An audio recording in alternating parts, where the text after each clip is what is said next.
Donc je vous propose d'embrayer tout de suite. Donc je vais demander à Ambre, Barbara, Camille, Lucien et Hervé de bien vouloir me rejoindre on stage sur scène pour qu'on puisse démarrer donc cette table ronde. Merci Célia.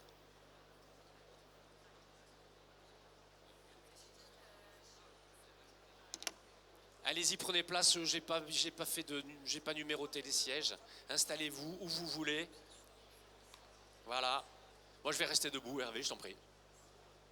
Voilà. Je vais prendre mon anti-sèche. Merci de rejoindre donc cette table ronde. Donc table ronde sur la data. On a parlé du virage pour la filière. Donc l'idée c'était de pouvoir partager avec un certain nombre de grands témoins et d'acteurs de la filière les sujets donc de la table ronde. Je vais demander à chacun de se présenter et puis de préciser un petit peu quand on parle de data dans leur environnement, de quoi parle-t-on. Et puis pour préciser un petit peu encore le contexte, quels sont votre audience, vos clients, les gens avec qui vous discutez et vous travaillez au quotidien pour développer la data. Lucien, commence par toi.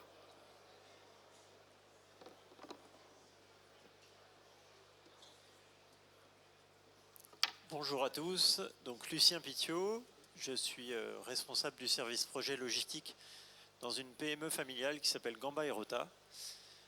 Nous sommes spécialisés dans le transport et la prestation logistique pour le stockage et la distribution de vins et spiritueux, mais aussi d'épicerie fine. Voilà, nous sommes basés à côté de Troyes, dans l'Aube, entre les deux zones de production d'AOC Champagne de la Côte des Bars. Nous avons mis en place il y a 2 ans une solution de stockage et de préparation de commandes robotisée, qui est une première mondiale dans les vins et spiritueux. Nous diffusons d'ailleurs une vidéo sur notre stand au coin de la WineTech, là, si vous voulez voir un petit peu cette solution. Et pour nous, la data, elle est évidemment au cœur de notre métier, parce qu'on a des millions de bouteilles qui passent par nos entrepôts, ce sont des dizaines de milliers de références, et à chaque fois qu'on reçoit chez nous ces produits, il faut savoir les identifier, les authentifier, pour s'assurer que le stockage et l'identification des produits lors de la préparation de commande soient évidemment le bon pour distribuer le bon produit au bon moment au client. Voilà. Merci. Ambre. Oui, bonjour. Donc moi, je travaille pour la région Nouvelle-Aquitaine qui a un rôle particulier depuis 2020 parce que nous coordonnons un collectif et un programme régional qui s'appelle Vitirêve. On est lauréat France 2030. Donc sur 8 années, on a donc un financement pour pouvoir mener un peu plus de 170 opérations et 2 fonds d'investissement. D'ailleurs, je salue mon collègue de DMEA pour le fonds Vitirêve Innovation qui intéresse tout particulièrement la WineTech.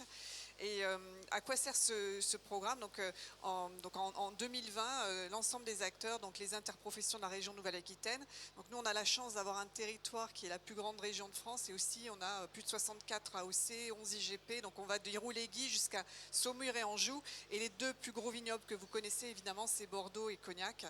Et ces acteurs, donc les interprofessions, les syndicats, les entreprises, les associations de riverains se sont mobilisés donc, à partir de 2018 pour se dire qu'il fallait absolument mieux travailler ensemble, coordonner nos actions dans le sens du développement durable de la filière. Voilà. Merci. Hervé. Hervé Lemaire, moi je suis un ancien cadre dirigeant d'un grand groupe industriel qui m'a valu d'être au cœur de la transformation digitale, et notamment ce qu'on appelle l'industrie 4.0, avec 40 000 usines fournisseurs, des millions de produits qui parcouraient le monde entier. Et ça m'a donné l'idée, avec une passion autour du vin, de pouvoir tracer les bouteilles de vin un petit peu de la même façon avec des techniques de RFID. Donc on met une puce sur la bouteille et puis on la trace à la manière d'une voiture qui traverse un portique autoroutier. Bon, c'est un peu moins sexy, mais ça permet de faire des inventaires très rapidement, de tenir des stocks à jour en temps réel. Alors, donc vous avez compris, la data est vraiment au cœur de cette société que j'ai créée il y a quelques années qui s'appelle Cellartag.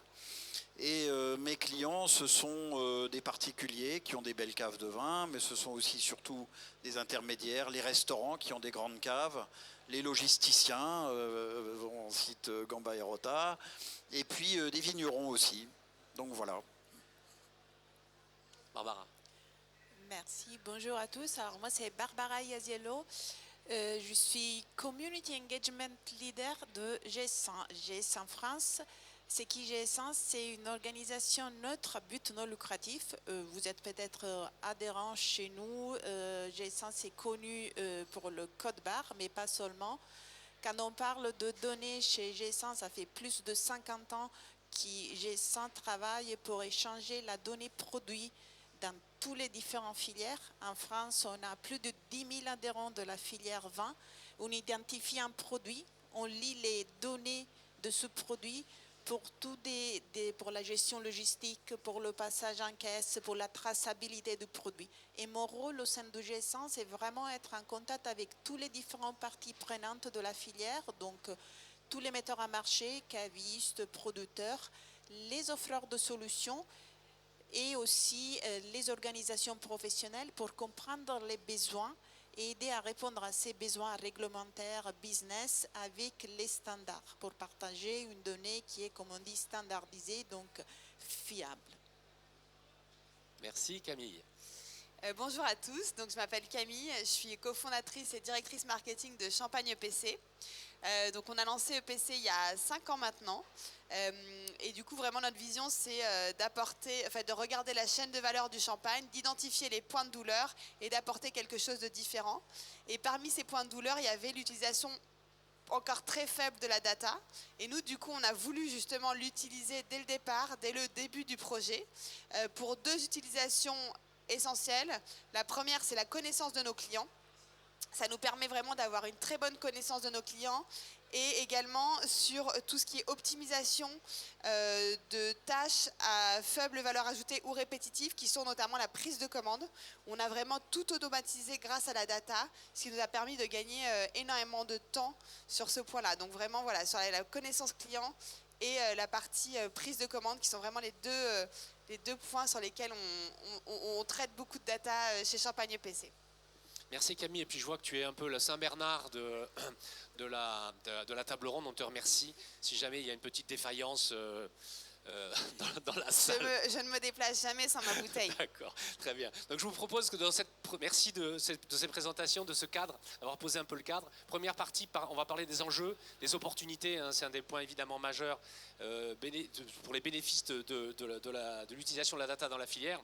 Donc je vais vous demander quel est selon vous l'impact le plus significatif de l'exploitation de la data dans votre cas et de l'illustrer évidemment par un exemple. Et donc pour ça, je vais demander à Ambre de démarrer. Oui, alors, dans le cadre du programme JT-Rêve, on s'intéresse tout particulièrement au vignoble. Donc on n'est pas vraiment sur la partie logistique, commercialisation, on va vraiment se concentrer sur la partie viticulture.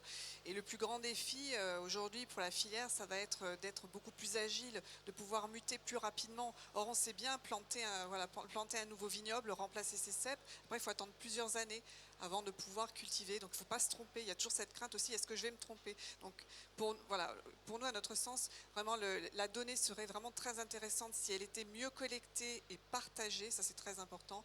Par exemple, sur les données simplement de la terre, de la météo, de l'encépagement qui est contenu dans le CVI. Cette donnée-là mériterait d'être partagée pour qu'on puisse mieux, alors nous en tant que collectivité aussi, les accompagner dans cette mutation. Et s'il n'y a pas de partage, on ne peut pas les accompagner, on ne peut pas avancer en ayant les yeux bandés. Voilà. Ok. Hervé. L'un des bénéfices, il me semble, c'est aussi la qualité du parcours client, le customer experience, comme on dit en anglais. La data permet un confort, permet une meilleure productivité, efficacité. Alors je donne un exemple sur Cellartag. Avec l'étiquette intelligente, on arrive à réduire les temps d'inventaire en les divisant par 10, parfois par 20. Donc c'est considérable. Et c'est considérable sur des tâches qui sont très souvent irritantes pour les sommeliers, pour les propriétaires de caves. Donc voilà un exemple de ce que la data peut apporter au parcours client. Barbara. Alors, les enjeux que se retrouve la filière, c'est des enjeux réglementaires, donc répondre à toutes les nouvelles réglementations, des enjeux d'efficience opérationnelle, parce que on veut justement, l'e-commerce se développe, on achète du vin en ligne, le vin c'est un des produits les plus exportés, donc il faut bien identifier une bouteille, un produit pour bien envoyer le bon produit au client. Chez G100, à niveau mondial, comme je l'ai dit, on a mis en place un QR code, ce qu'on appelle le QR code augmenté G100. C'est quoi ce QR code? C'est un QR code qui va répondre en même temps à toutes les demandes de réglementation, à augmenter l'efficience opérationnelle. Donc ce même QR code va être scanné par un consommateur, va recevoir des informations nutritionnelles par exemple.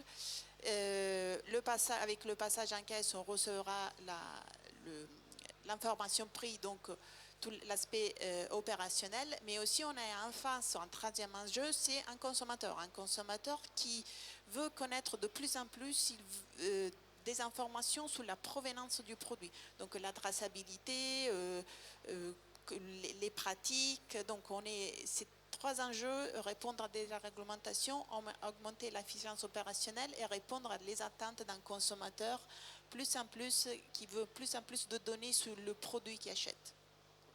Merci. Lucien? Oui, donc pour nous, alors je rejoins un petit peu ce qu'ont dit Hervé et Barbara. Les enjeux chez nous, c'est de garantir la traçabilité des produits depuis l'entrée sur nos plateformes logistiques jusqu'à la sortie, garantir l'identification, l'authentification. Dans les vins et spiritueux, évidemment, il y a beaucoup de données. Une bouteille, c'est un cépage, un fournisseur, un millésime, une contenance, un degré, une couleur, etc.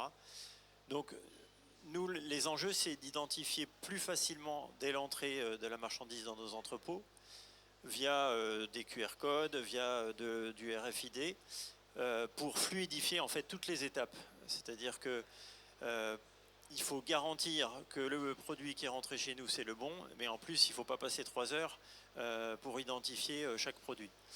Donc voilà, les enjeux de la data dans nos entrepôts, c'est cela, c'est cette fluidité et cette sécurité de l'information. Merci. Camille, tu peux peut-être développer un petit peu la manière dont vous avez appréhendé et développé la connaissance de vos clients? Oui, effectivement. Donc déjà, on a eu la chance dès le départ d'être entouré. En fait, on a fait une levée de fonds très tôt au début du projet et on a été entouré notamment d'investisseurs qui sont spécialistes de la tech et de la data. Donc ça nous a aidés.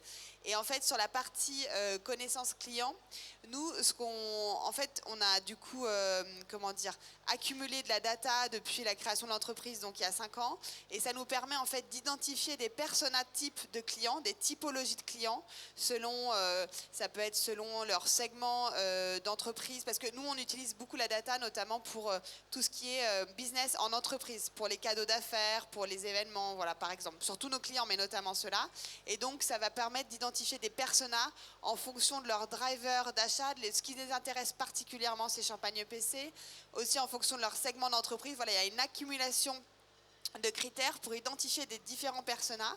Et ça va nous permettre de personnaliser nos offres selon le persona à qui on a affaire, selon la typologie de client, pour avoir vraiment les offres les plus pertinentes possibles et du coup satisfaire au mieux nos clients. On suit de très très près notre taux de satisfaction client qui est au-dessus de 95% aujourd'hui, donc ça c'est quelque chose qui est très important pour nous, et voilà, d'avoir les offres les plus pertinentes possibles, de proposer aussi ces offres au bon moment, parce que selon un client en particulier ne va pas avoir des besoins de champagne dans l'année au même moment qu'un autre client. Donc vraiment d'avoir un bon timing quand on va s'adresser à nos clients et pas les déranger, parce qu'on sait qu'aujourd'hui tout le monde est très sollicité. Donc l'idée c'est d'avoir à chaque fois l'approche la plus pertinente et la moins dérangeante possible. Donc ça c'est vraiment sur la connaissance client, et notre KPI, on va dire l'indicateur qu'on suit en particulier, c'est notamment, comme je disais, le taux de satisfaction. Et après, sur la partie traitement des commandes, en fait, ça nous a permis de diviser par 2 le nombre de personnes qui traitaient nos commandes. Donc, on est passé de 3 personnes à temps plein à 1 personne et demie pour un volume de commandes qui a été multiplié par 5. Et ça, c'est vraiment grâce à la data et grâce à l'automatisation de nos traitements de commandes. Ok, merci. Donc meilleure connaissance de son client, anticipation de ses besoins, efficience opérationnelle, préparation grâce à des standards, grâce à des référentiels connus, partagés, prise en compte du besoin et du besoin du consommateur, puis préparation de l'avenir aussi. Hein, pour une vignoble durable, c'est maintenant qu'il faut s'attacher à collecter, agréger et partager de la data. Deuxième partie, je vous propose, on avait opportunité, quels sont les défis, les freins, il y en a certainement un certain nombre, ou les principaux freins que vous rencontrez, vous, au quotidien, de manière assez concrète, hein, dans vos environnements, et qui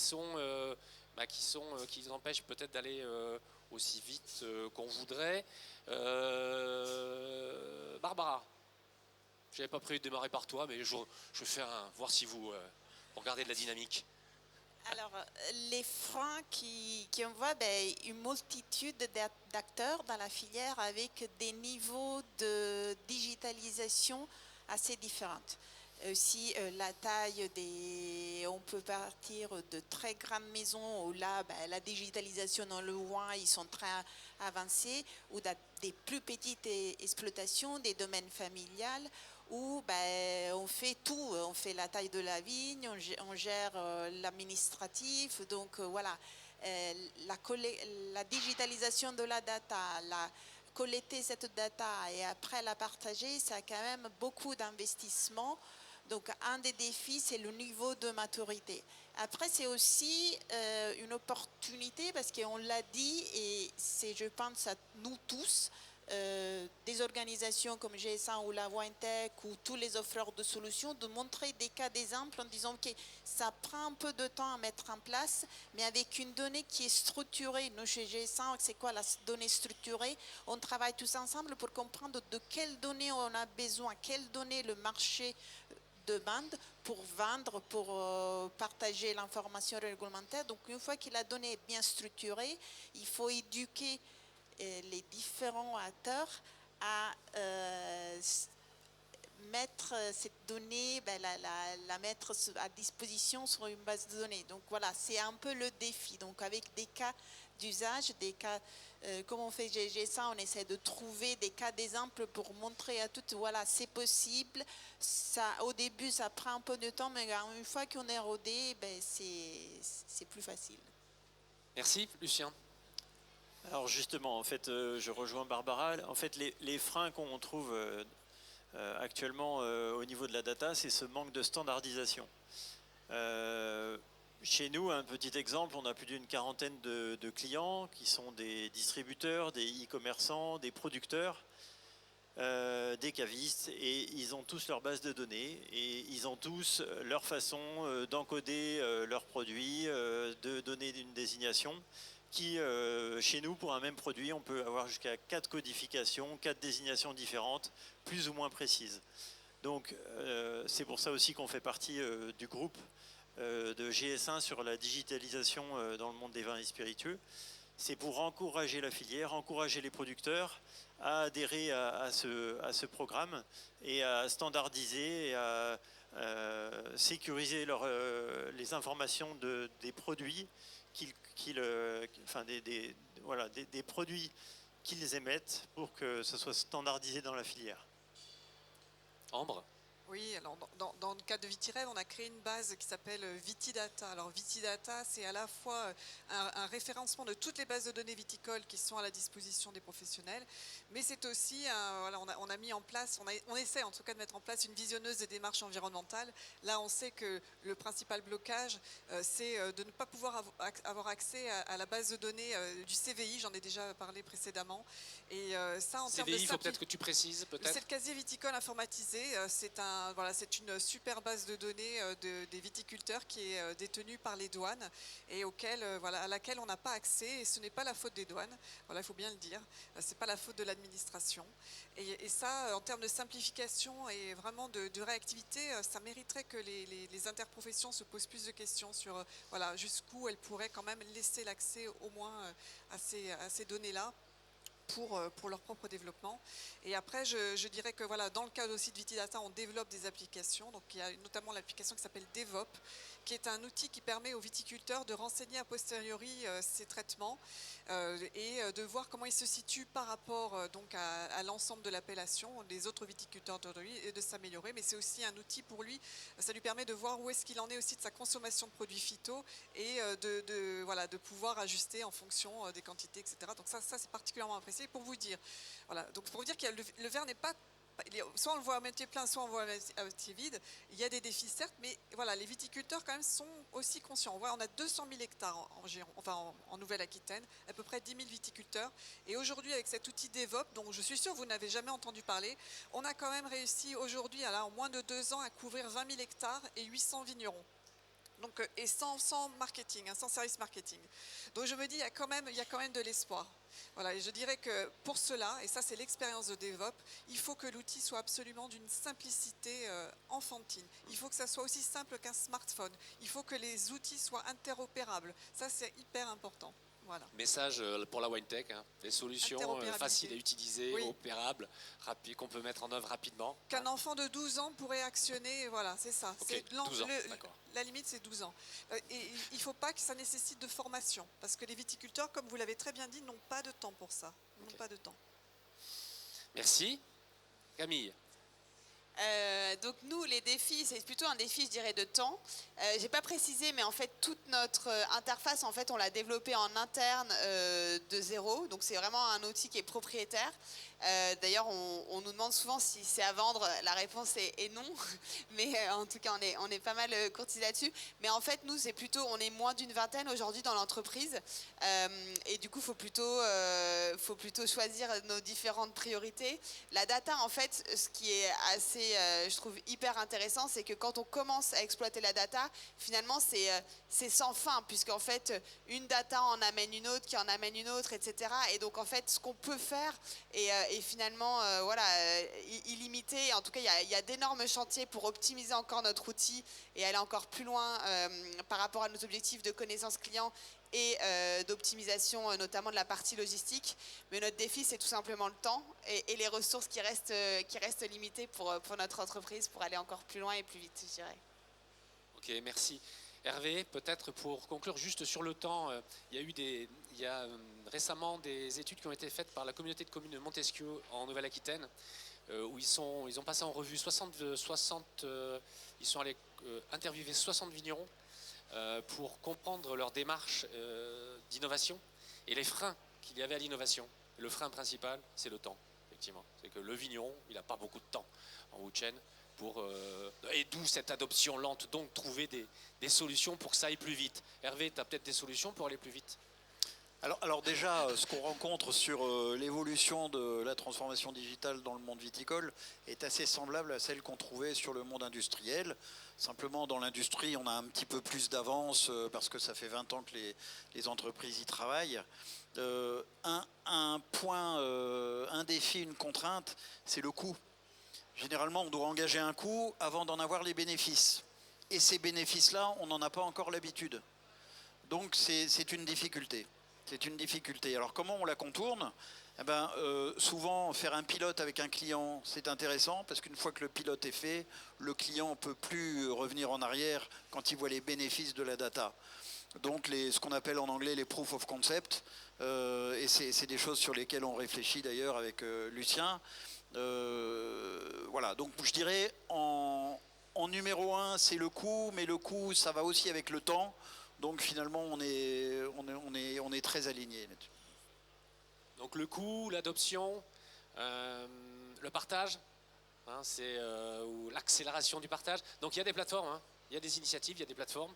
Je crois qu'il y a aussi des sujets quand même de compétences, hein. On voit bien DevOps pour y avoir un peu réfléchi. Il y a, souvent ce qui bloque, c'est qu'il n'y a pas les compétences pour justement simplifier les interfaces, simplifier les accès, faire en sorte que ces bases de données communiquent entre eux, etc.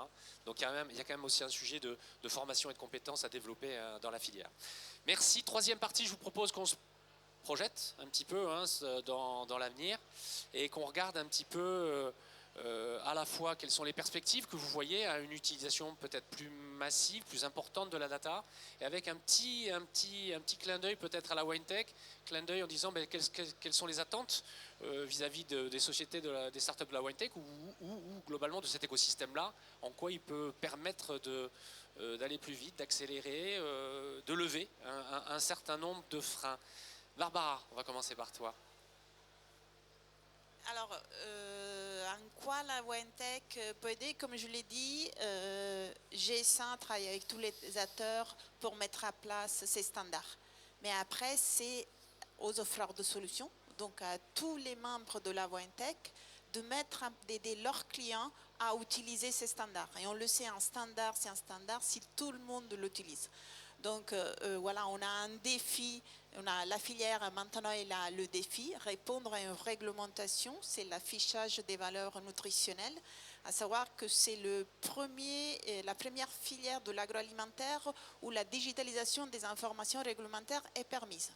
Donc c'est quand même une très belle opportunité de commencer, d'accélérer la digitalisation, une opportunité pour montrer aux autres filières que même si on est un peu en retard sur la digitalisation, ben voilà, on est pionnier sur la digitalisation des informations réglementaires et on est dans une phase chez GS1 avec vous tous, les offreurs d'un côté et les metteurs en marché, de changer entre guillemets le symbole du commerce. On va passer à partir de 2027 du code barre classique à ce qui est le QR code augmenté GS1, qui ça va servir pour répondre à des réglementations, ça va servir à répondre à des besoins et partager des informations en B2B et aussi avec le consommateur. Donc voilà, là, que ce soit tous les offreurs de solutions et la WineTech ont un rôle important à jouer.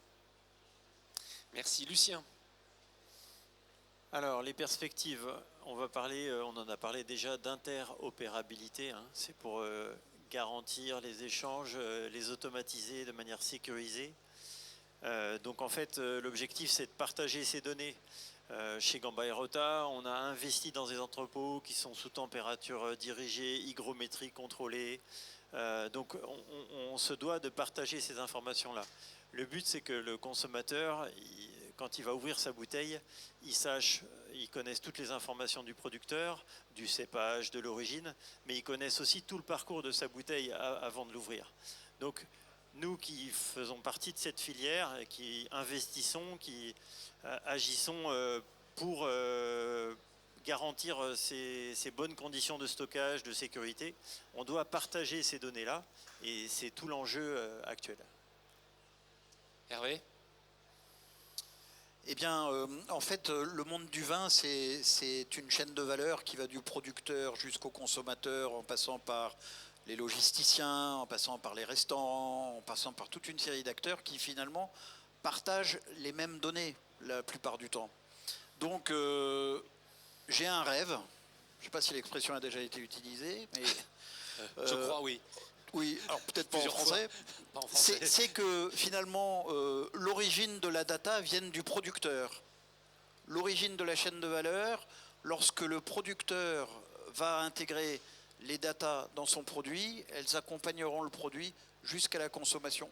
Et finalement, tous les acteurs pourront utiliser ces mêmes datas, sans avoir de ressaisie, sans avoir de rupture, de différence, etc. Alors comment pousser ça? Simplement, je pense que la standardisation peut aider.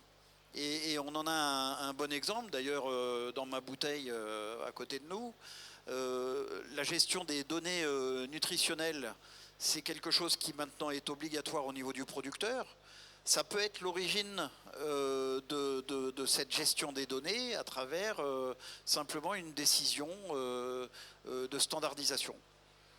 Donc je pense l'origine devrait être à la production et la standardisation peut nous aider à arriver à ça. Okay. Donc ça rejoint des recommandations que vous retrouvez un peu plus en détail dans le livre blanc sur il y a un certain nombre de sujets qu'on pourrait standardiser, qu'on pourrait simplifier, dont tout le monde pourrait bénéficier. Ambre. Moi je dirais qu'il faut absolument que la WineTech fasse partie du quotidien des vignerons et voilà, comme tu le disais, voilà, il faut investir. Enfin, tu dis que les vignerons doivent investir. avant d'avoir de récupérer donc sur leur investissement. Mais c'est pareil pour vous, quand vous investissez du temps et puis quelques euros pour pouvoir avoir un stand ici, vous faites déjà un pas.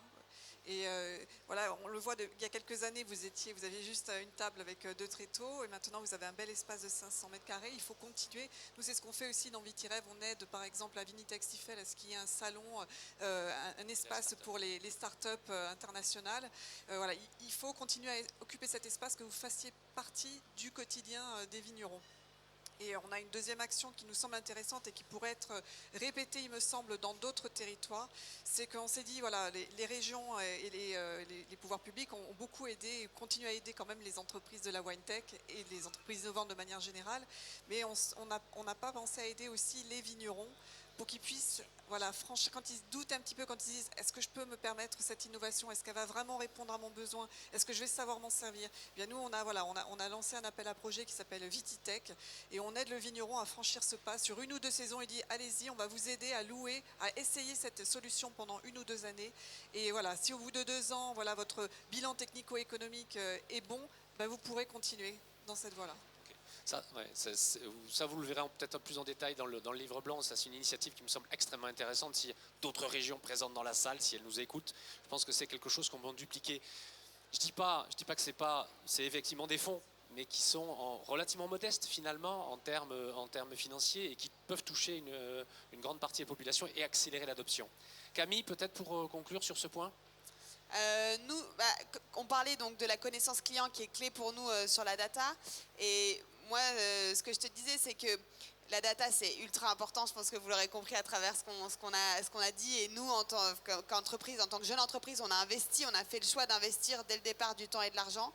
Mais à mon sens, il faut toujours trouver le juste équilibre entre la data et le contact humain.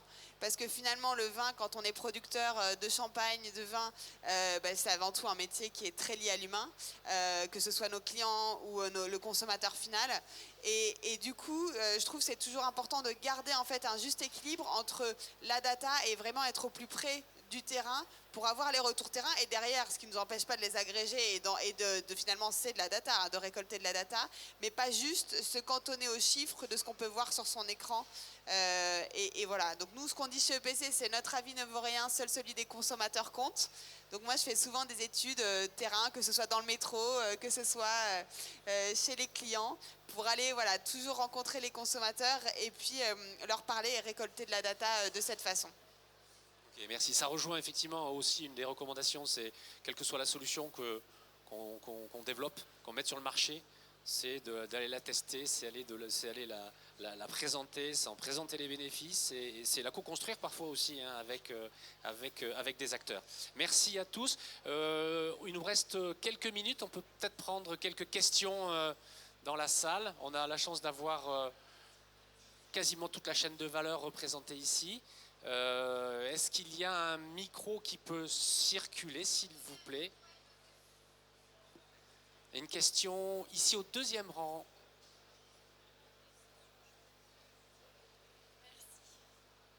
Bonjour. Merci beaucoup pour votre présentation, c'était très intéressant. Je voulais savoir, surtout pour Monsieur Pitiot, si vous aviez déjà entendu parler des codes Elwin. Okay. Du coup, donc je me présente, Corentine, je viens de Livex. Ici, j'ai Nick Palmer, notre Head of Product de Livex également.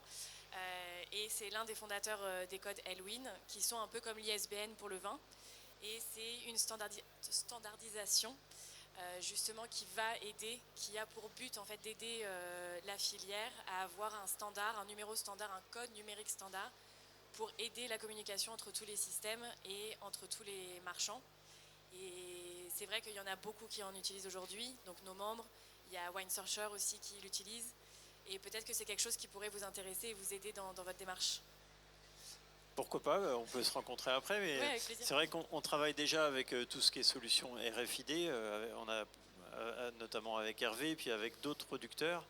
Nous, l'objectif évidemment, c'est que toutes les étapes de contrôle des produits à la réception Dans nos entrepôts, on a des règles. À chaque fois qu'on reçoit un produit, on va ouvrir un carton par référence pour vérifier que le contenu est le bon. Évidemment, si les bouteilles ou les cartons avaient tous des tags RFID et qu'on pouvait passer par des portiques ou avec des scans, ça nous éviterait d'avoir à ouvrir les cartons. Surtout qu'on s'est mis d'accord avec nos clients, il y a des caisses bois qu'il ne faut pas ouvrir parce qu'elles donnent de la valeur au produit. Donc celles-là, on ne peut pas les ouvrir, on ne peut pas vérifier que le produit est bon à l'intérieur. Donc toutes les solutions, les nouvelles solutions technologiques qui existent ou qui sont en phase de développement, forcément nous intéressent. Merci beaucoup. Merci. Une autre question? Ici, peut-être devant, s'il vous plaît.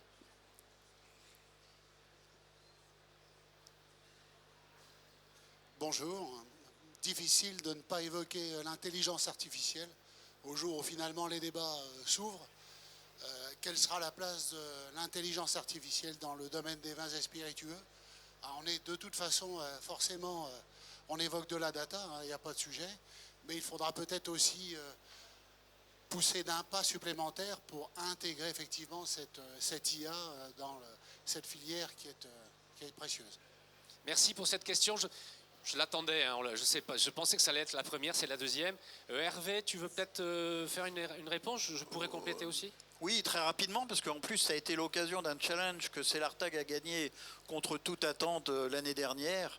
J'ai répondu à un appel à challenge avec un partenaire, d'ailleurs Eviden qui est derrière, et puis AWS, Amazon Web Services. Et j'ai gagné un développement d'une fonctionnalité d'intelligence artificielle à travers Celartag. Donc simplement, cette intelligence artificielle permet, à partir de l'étiquette d'une bouteille, de programmer l'ensemble de l'étiquette Celartag et puis toutes les données qui vont servir à la traçabilité. Mais j'en profite pour dire que l'intelligence artificielle n'est pas là pour robotiser quelque chose, hein. Elle n'est pas là pour remplacer l'humain. Elle est un peu comme un exosquelette, c'est-à-dire qu'elle arrive en support du métier. Et je vois derrière Xavier Tuisa qui va nous faire une présentation tout à l'heure. Et Xavier disait que finalement, ça doit être le prolongement de la main du sommelier chez l'utilisateur. J'aime beaucoup cette définition. Ok, merci. Ambre. Oui, c'est intéressant des fois de faire des parallèles aussi avec d'autres secteurs économiques et notamment en santé. Il faut quand même prendre conscience qu'aujourd'hui, il y a de nombreuses molécules, par exemple, qui sont d'abord testées en pharmaco in silico, c'est-à-dire que la molécule est d'abord testée pour voir si elle est son innocuité via des ordinateurs. Donc on peut imaginer que dans un futur proche, si effectivement les données sont correctement collectées et partagées, on pourrait aider les vignerons à choisir, à avoir la meilleure combinaison du meilleur cépage au meilleur endroit et après peut-être même au niveau de sa vinification choisir les meilleurs produits œnaux et la meilleure façon de vinifier pour obtenir un produit excellent et sans avoir à tester une année puis attendre de voir le résultat puis une seconde année, etc. Et voilà, ça lui ferait gagner peut-être du temps. Ok. Moi, je veux peut-être compléter sur cette. Donc, il y a d'autres tables rondes qui vont traiter l'IA. On avait délibérément dans ce livre blanc choisi de parler d'abord de la data avant de parler d'IA. On ne peut pas parler d'IA sans parler de data. Je crois qu'on a énormément de bénéfices finalement à tirer de l'utilisation plus massive de la data sans forcément faire de l'IA. Et on ne pourra faire de l'IA qu'à un certain nombre de conditions. Je ne vais pas toutes les donner ici. La première, c'est qu'on ait des jeux de données qui soient propres, qui soient cohérents, qui soient bien organisés. Et pour passer ma vie chez des clients, je vois bien qu'on en est très loin du minimum de data management qui fait qu'on pourrait bâtir quelque chose dessus. Donc il y a plein de choses à faire avant. Néanmoins, il y a des domaines sur lesquels ça marche très bien. Le traitement d'image, l'IA sur le traitement d'image, etc. C'est extrêmement indispensable, c'est nécessaire. Il y a plein de startups qui le font aujourd'hui très bien. Donc il y a des sujets où ça marche, des sujets où ça peut fonctionner et des sujets où il faut faire plein de choses avant de peut-être de taper tout de suite sur l'IA parce que on peut, avec du bon sens et en organisant un peu ces données, finalement, arriver à faire parler un fichier client, par exemple. Voilà. Avec du développement de base et du bon sens. Est-ce qu'il nous reste du temps pour une dernière question? Non. Une question, une dernière.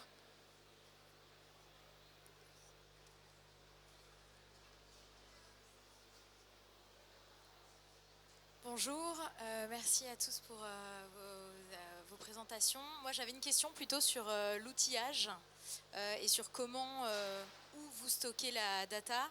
Est-ce que vous utilisez plutôt des outils maison? Est-ce que ce sont des ERP, des CRM? Enfin voilà, j'ai pas trop de notions sur ce qui est utilisé dans le secteur, donc ça m'intéresse. Ok, Merci. question vaste, réponse courte. Citer peut-être un exemple chacun pour répondre à cette question. Alors nous, on a choisi de traiter la donnée avec beaucoup d'attention, évidemment, parce qu'il y a une législation très stricte.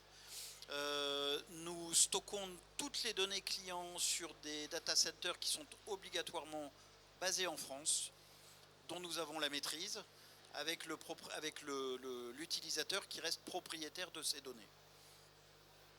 Un autre exemple peut-être, Lucien?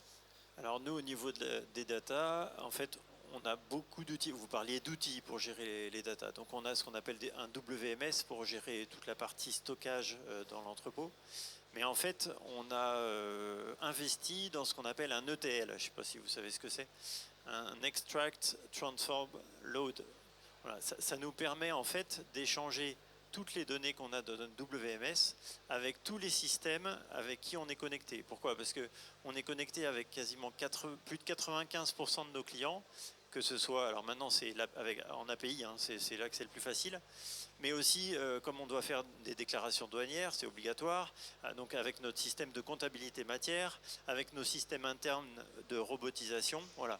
Donc tout ça, on a investi, on est autonome en interne pour gérer tous ces échanges de données via cet ETL, et c'est comme ça qu'on garantit la sécurité des données dans notre système et en échange avec nos clients. Barbara? Chez GS1, nous, on a une plateforme qui s'appelle Code Online 20 Spiritueux. Cette plateforme sert à créer les codes GTIN, le code à 13 chiffres que vous avez en bas du code barre.